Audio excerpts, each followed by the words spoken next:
Statement ni Miss Bel Mariano tungkol kay Mr. Donnie Pangilinan abay naging usap-usapan ngayon sa social media. So yun ang pag-uusapan natin.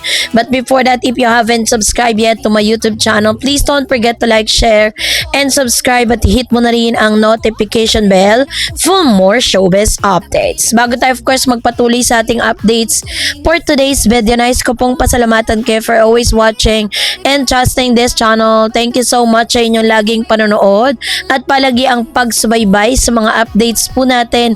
Maraming salamat po.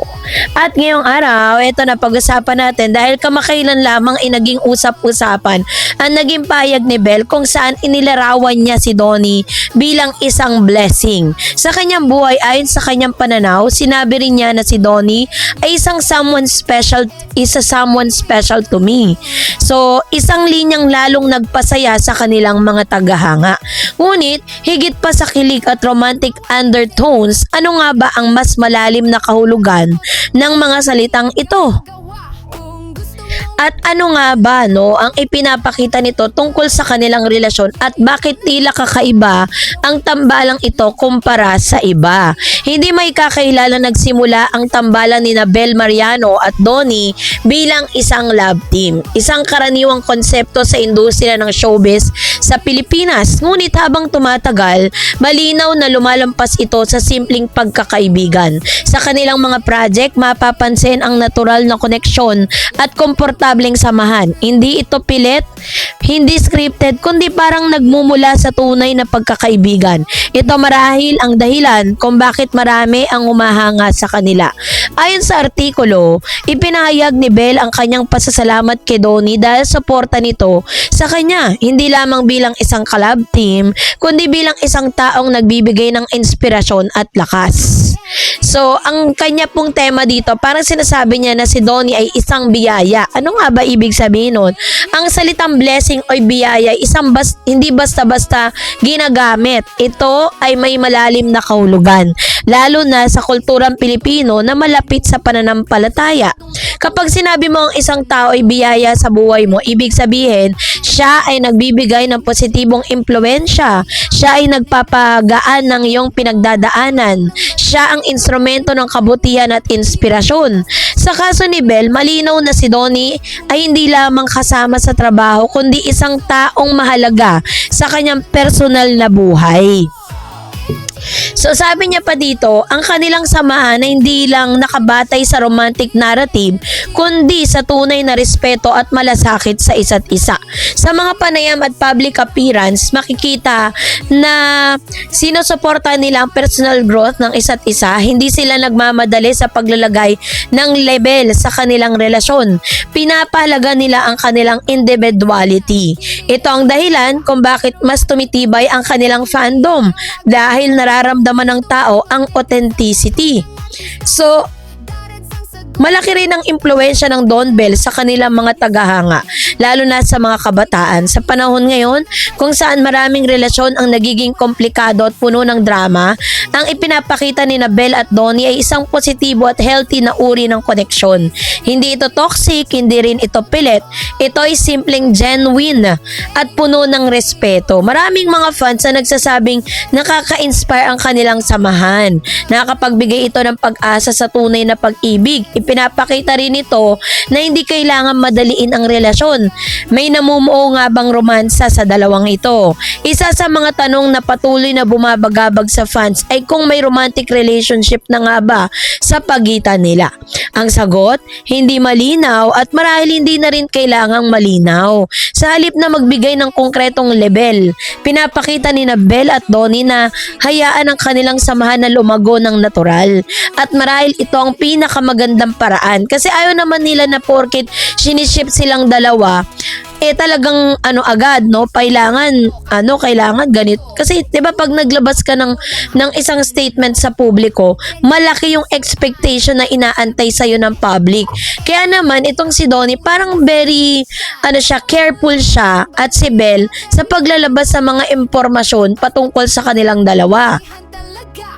Sa isang mundo na gustong malaman agad ang lahat ng kanilang pagiging pribado, ay nagbibigay ng kakaibang misteryo na lalo na sa nagpapalakas ng interes ng publiko. Bakit kakaiba nga ba ang Don Bell? Sa aking pananaw kasi ang dahilan kung bakit patok na patok ang Don Bell ay dahil hindi sila sumusunod sa karaniwang formula ng love team. Hindi sila overlay scripted, puro pa-cute lang, nakadepende sa kontrobersya. Sa halip sila ay totoo, simple at may lalim ang kanilang pagkakaunawaan.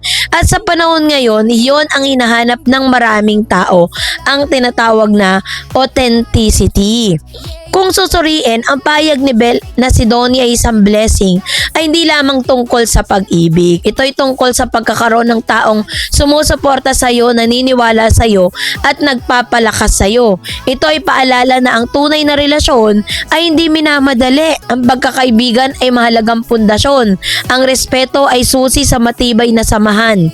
So, sa huli, ang kwento ni Bel Mariano at Donnie Pangilinan ay talaga namang nagdulot ng napakalaking inspirasyon, no? Sa igit pa sa isang love team story, ito ay ikwento ng dalawang taong nagkakilala na naging magkaibigan at patuloy na lumalago magkasama. Ang simpleng payag ni Bel at na si Donnie ay isang blessing. Ito ay naglalaman ng napakalalim na kahulugang isang patunay na sa gitna ng ingay ng showbiz, may mga relasyong nananatiling totoo. At marahil yun ang tunay na dahilan kung bakit mahal na mahal sila ng publiko. Which is very true. Tama po yun, di ba? Sa ginawa pa lang po ni Mr. Donnie Pangilinan with Bell, wala pa pong love team na gumawa niyan. Si Donnie pa lang ang gumawa niyan sa isang love team katulad ni Bell, na hindi niya inahayaan na ma-stain ng ibang tao yung reputation ng ni Bell. Kasi ibig sabihin lang nun na kung meron mang isang tao na bukod sa kanyang mga magulang at bukod sa Diyos, yung nakakakilala kay Bell ay walang iba kundi si Donnie. Dahil nga syempre sa tagal na rin ng pagkakaibigan at pagsasama nilang dalawa, kaya naman hindi papayag si Donnie na kung sino-sino lang ang umahatak sa pangalan ni Bell. Kaya naman natawag ni Bell talaga si Donnie na isang malaking pagpapala kasi kaya siyang ipagtanggol, kaya ni Donnie na sawayin ang lahat ng mga sumisira kay Bell. Kaya niya na buhatin si Bell sa kung ano man yung mga issue, no, na bumabalot dito po, lalo na't ngayon, 'di ba? Nagkakaroon po ng malaking comparison between Shubi at Bel Mariano. Si Shubi po at si Bel ay magkaibang tao. So, it's really unfair na pagkukumparay natin silang dalawa because Bel Mariano has a different story to tell. Ganon din naman si Shubi. Meron din siyang ibang storya na pwede niyang ibahagi dun sa mga taong gustong-gusto siya. Ganon din kay Bel. Kaya naman itong si Donnie ay pumapagitna siya at gusto niya ipakita sa publiko na hindi nyo kailangan magtalo-talo. Hindi nyo kailangan ibaba ang isang tao para lang umangat ang isang tao. Parang gano'n po yun, diba? Tama naman eh. Hindi mo kailangan wasak ng buhay ng ibang tao para lang po umangat ka. Kasi may karmang magaganap sa'yo in the end. Umaangat ka nga ngayon pero may mga tinatapakan ka at meron kang sinisirang tao. Kaya naman masasabi ko talaga na kahit ano pang mga issue, dami ng issue dumating sa Don Bell.